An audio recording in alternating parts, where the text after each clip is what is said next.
విజయనగరంలో అంగన్వాడీలు వినూత్నంగా ఆందోళన నిర్వహించారు.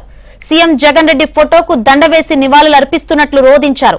తమ న్యాయమైన డిమాండ్లను పరిష్కరించాలని గత 40 రోజులుగా ఆందోళన చేస్తున్నా నీ నోరు పెగలదా జగనన్న, అంబేద్కర్ విగ్రహాన్ని ఆవిష్కరించి ఆయన ఆలోచనలకే తూట్లు పొడిచావు కదా జగనన్న, జీతాలు పెంచమంటే క్షోభ పెడుతున్నావు జగనన్న అంటూ అంగన్వాడీలు ఎద్దేవా చేశారు.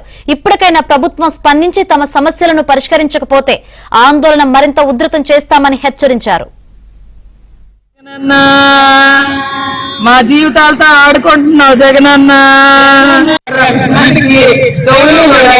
జగనన్న ఆంధ్ర రాష్ట్రానికి నోరు కూడా లేదా జగనన్న, జగనన్న రాజా తల్లి కుర్చీ పెట్టుకుని ఆటపడుతున్నావు జగనన్న, నువ్వే 9 రోజులు అయింది జగనన్న.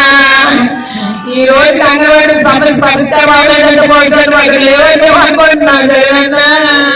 పౌష్టికాహారం లేక బాధపడుతున్నారు జగనన్న, ప్రజలందరూ ఓట్లు నీకు అక్కర్లేదా జగనన్న, మా అవసరం మంట కొట్టి మాకు అన్నిటి బాధల్లో కొట్టుకుపోతావు జగనన్న, ఇది మా శాపం జగనన్న.